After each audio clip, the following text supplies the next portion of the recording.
Hey everyone, your Eastern Guide here.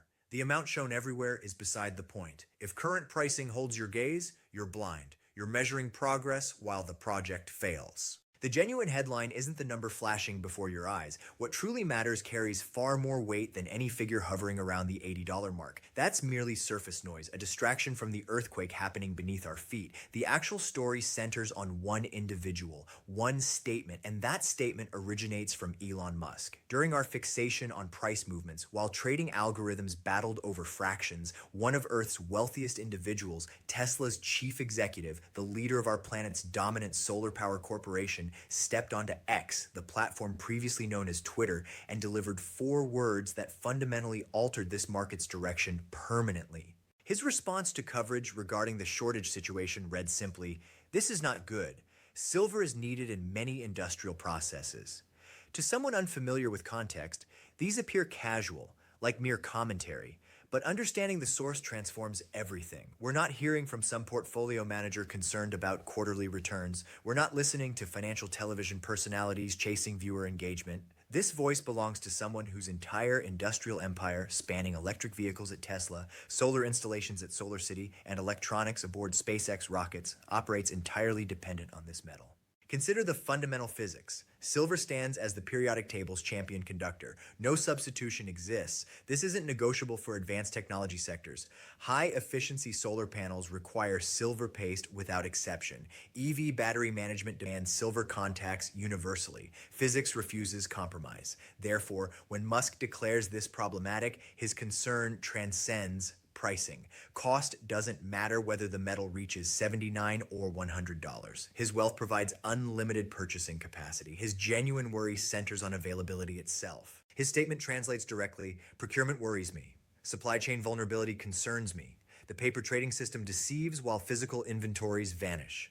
This marks the narrative's transformation point. Throughout the previous 5 years, we've engaged in financial combat. Silver enthusiasts versus banking institutions, retail participants versus short sellers. A contest of paper leverage, forced liquidations, and coordinated buying pressure. We desired upward price movement. They pushed for declines. Pure gambling. Yet starting this morning, financial warfare concludes, industrial warfare commences. When the world's largest industrial silver consumer publicly recognizes shortage conditions, we shift from speculation into survival mode.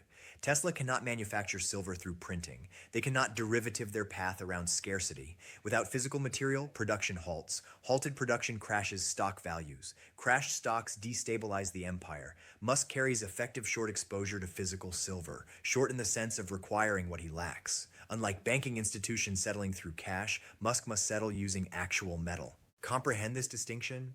When JP Morgan holds short positions and prices climb, they experience monetary losses. They issue payment, painful but survivable. When Tesla faces shortage conditions and supply exhausts, they forfeit production capability. They cease functioning as viable manufacturers of future technology. His tweet therefore signals every technology sector executive, from Tim Cook at Apple to Samsung's leadership to Korean battery manufacturers, that the scramble initiates now. He effectively fired the starting gun for massive corporate accumulation. Previously, these corporations operated under just-in-time inventory philosophy. They maintained several weeks' worth of material because they trusted the established system. They trusted London storage facilities. They believed metal procurement remained perpetually accessible through simple dealer contact. Musk's communication destroys that confidence. He examines identical data streams we monitor, the inventory cliff edge, the deficit situation, the China developments. His realization, just-in-time transforms into not-in-time. Consequences? Samsung reads his statement. They panic. They contact their refinery demanding, "Double our 2026 order. Actually triple it and vault it ourselves, not through you." Apple observes the same message. They panic. They secure strategic reserves. This initiates inventory hoarding cycles, precisely what occurred with toilet paper during 2020, except involving strategic material powering global economic function. Everyone attempts simultaneous purchasing, not for speculation, but ensuring operational continuity. When industrial giants begin hoarding, pricing creates vacuum effects. They don't bid incrementally, they sweep entire order books. Everything at 79, everything at 85, everything at 90. This explains today's 79.57 peak. Markets front-run inevitable corporate panic. Algorithms recognize that Musk doesn't comment on commodities without material problems existing. They understand his supply chain intelligence exceeds anyone's globally. If he identifies shortage, shortage exists. Honestly, Musk isn't merely observing, he catalyzes events. Remember his Bitcoin addition to Tesla's balance sheet? Bitcoin doubled within weeks. We're hearing whispers, supported by his tweet, suggesting Tesla may pursue direct stakes in mining production or physically stockpile material hedging against shortage. If that announcement drops, if filings reveal Tesla purchasing physical silver, $100 isn't the target. 100 becomes the floor. Therefore, the 79.57 all-time high isn't bubble territory. Markets awaken, recognizing pricing has remained too depressed for incentivizing new supply across decades. Current users now pay consequences. Silver endured treatment as paper plaything for 40 years. Today reclaims status as critical strategic asset. Pricing rises because actual users realize sellers, the paper markets, have lied about availability. But here's the frightening element. Musk's alarm isn't just about general supply shortfalls. He isn't simply analyzing mining charts and calculating. He's focused on one specific calendar date, arriving in fewer than 4 days. He knows something mainstream coverage ignores. He knows that January 1st, 2026 activates history's single largest silver market disruption. He knows the world's largest refined silver producer prepares to lock gates. Musk's tweet responded to this specific news. He understands the China export licensing system isn't mere bureaucratic restructuring. It's blockade implementation. When you grasp what China intends, the specific thresholds, credit requirements, supply nationalization, you'll comprehend why Elon Musk worries. You'll understand why $79 silver represents opportunity, because Beijing's current actions constitute checkmate against Western industrial infrastructure. They're not just tightening markets, they're capturing them. This leads us into this new policy's details because the fine print absolutely terrifies anyone requiring silver outside China. This represents the specific nightmare keeping Elon Musk awake currently. Not vague feelings about depleting mines, a specific hard deadline striking global supply chains in exactly 4 days. January 1st, 2026 marks when game rules change permanently. China, the world's dominant refiner and processor, officially implements new export licensing for silver. Normally, export license suggests boring paperwork, bureaucrats stamping forms. Don't be deceived. In Chinese Communist Party language, export license politely substitutes for blockade. We've analyzed this new regulation's fine print. It's designed accomplishing one thing: strangling global markets while hoarding domestic supply. Requirements activating next week. Qualifying for silver export licenses out of China demands companies prove two things. First, annual production capacity minimally reaching 80 tons. Second, establish credit lines approximately 30 million US dollars. Why do these specific numbers matter? They're guillotines, designed severing small and mid-sized export market heads. Hundreds of smaller refineries, trading houses, independent brokers who previously supplied Western markets with silver become instantly disqualified. Too small, insufficient volume, inadequate credit lines. Overnight, they're banned from selling material to Apple, to Tesla, to Samsung. Where does their silver go? Cannot leave the country, therefore stays in China. Floods local Shanghai markets, goes directly to BYD, to KTL, to Chinese solar giants. This represents calculated resource nationalism. China effectively declares, we produce solar panels, we produce EV batteries, we need the silver. Why should we export our strategic advantage to the West? This exact playbook mirrors their rare earth metal strategy a decade ago. They tightened export quotas, crushed foreign competition, forced every major technology company relocating manufacturing to China for raw material access. Now repeating with silver. Timing isn't accidental. They're executing this right as global deficits hit critical mass, closing doors just as the building ignites. Elon Musk sees this. He knows China controls massive percentage of refined silver supply chain. Even when ore originates from Mexico or Peru, much flows through Chinese smelters and refiners. When that flow stops, global supply chain snaps. China controls roughly 60 to 70% of global refined silver processing capacity. When they restrict exports, global pricing becomes mythical. Two prices emerge: price inside China where metal exists, and price outside China where panic reigns. This explains why arbitrage we discuss is dead. Western traders used to claim, if silver is expensive in London, we'll simply buy from Shanghai and ship over. Not anymore. You can't ship over. You lack the license. You're not state-approved entities. Metal is trapped. This creates physical iron curtain. One side, China's industrial machine gets priority access. Other side, Western industry, Musk's industry, fights for scraps in markets that just lost their biggest supplier.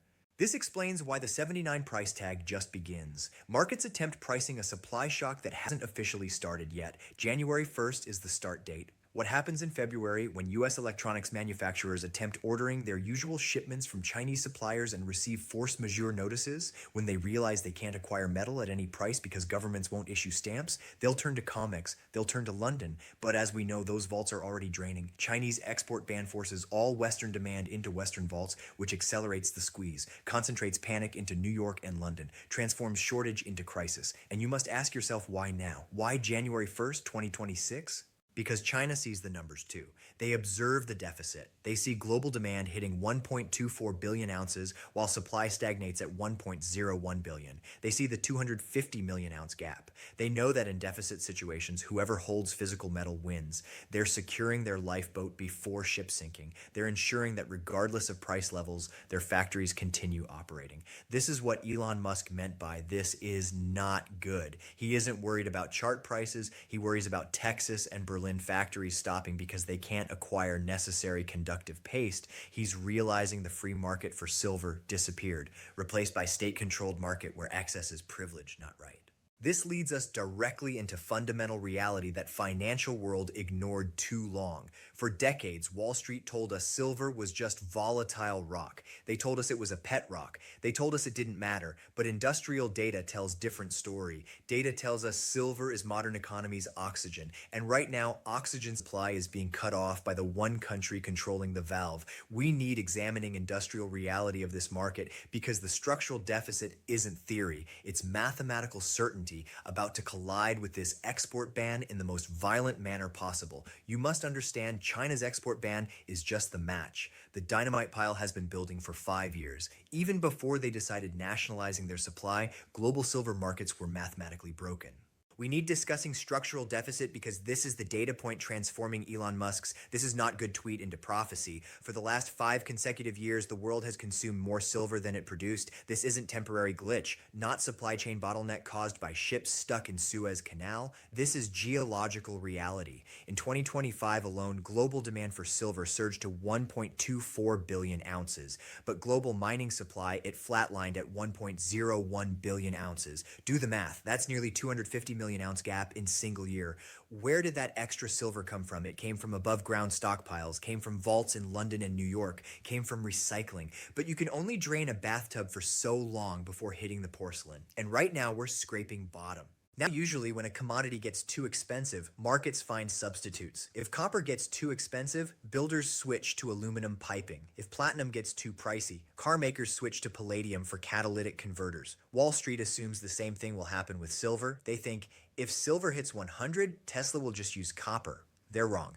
And this is where physics enters. Silver is not just shiny metal. It's the single most electrically conductive element in the known universe. Conducts electricity better than copper, conducts better than gold, possesses highest thermal conductivity and highest optical reflectivity of any metal. In the world of high-efficiency electronics, in the world of EV batteries, 5G towers, and advanced solar panels, you cannot compromise on conductivity. If Elon Musk switches contacts in Tesla battery from silver to copper, efficiency drops, range decreases, heat increases, car becomes worse. If solar panel manufacturer switches from silver paste to copper paste, panel generates less power. In the race for energy dominance, good enough isn't an option. You need the best, and the best is silver. This explains why industrial demand now constitutes 50 to 60% of entire silver market. Think about that shift. 50 years ago, silver was for photography and silverware. It was precious metal. Today, it's strategic mineral. It's the DNA of green energy revolution.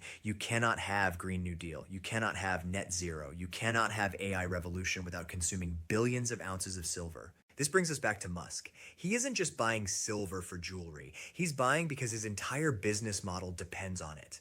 Tesla and SolarCity are massive silver consumers. Every time they sell Model Y, they're selling silver. Every time they install solar roof, they're installing silver. Musk knows he's effectively world's largest naked short on physical silver. He's sold millions of cars and panels requiring silver in the future, but hasn't mined the metal yet. So when he sees China, the country refining vast majority of world silver, locking gates on January 1st, he realizes his supply chain is naked. He realizes the 250 million ounce deficit is about to become 400 million ounce deficit because Chinese supply is no longer available to the West. This transforms buyer psychology. For the last decade, industrial buyers were price sensitive. If silver went up, they bought less. Now they're price inelastic. If you need silver finishing a $50,000 electric car, you don't care if silver costs 25 or 100. Silver cost is tiny fraction of total vehicle cost, but without it, vehicle doesn't run. You'll pay any price acquiring metal. It's about chief procurement officers at Samsung, Apple, and Tesla screaming at suppliers to secure metal before competitors do. It's game of musical chairs, and China just removed half the chairs. Here's the most dangerous part for financial system. While industrial demand explodes to 1.24 billion ounces, paper market, futures market in New York still pretends silver is abundant. They're trading hundreds of times more paper than actually exist in vaults. They've built casino on top of mine that's running empty. We have specific number for this insanity. It's called paper to physical ratio. Right now, that ratio sits at 356 to 1. That means for every single ounce of real silver sitting in vault, there are 356 people holding paper claiming to own that ounce. What happens when Elon Musk and Samsung and Apple decide they don't want paper anymore? What happens when they demand physical metal because they need putting it into factory? The 356 claims collapse into one. 355 people get nothing. One person gets metal. This is death of paper scenario. And with China export bans starting in 4 days, we're about to see exactly what happens when paper promises collide with physical wall. In the next part, I'm going to break down this 356 to 1 ratio and explain why COMEX is effectively fractional reserve crime scene about to be exposed by industrial giants. Paper market is dying, physical market is taking over, and price is about to reflect reality. And if you think physical deficit is terrifying, you need looking at paper market because this is where crime scene is located. This is where greatest illusion in financial history is about to be shattered by brute force of industrial necessity. We have specific number defining this illusion. It's the paper to physical ratio. Right now, according to latest data from US Debt Clock and industry analysts, that ratio sits at approximately 356 to 1. I want you really visualizing what that number means. Imagine warehouse with single 1 ounce silver coin sitting on table in center of room. Now imagine line of 356 people standing outside that warehouse. Every single one of those people holds paper. That paper says, I own 1 ounce of silver stored in this warehouse. They all paid for it. They all believe they own it. Bank told them it was there.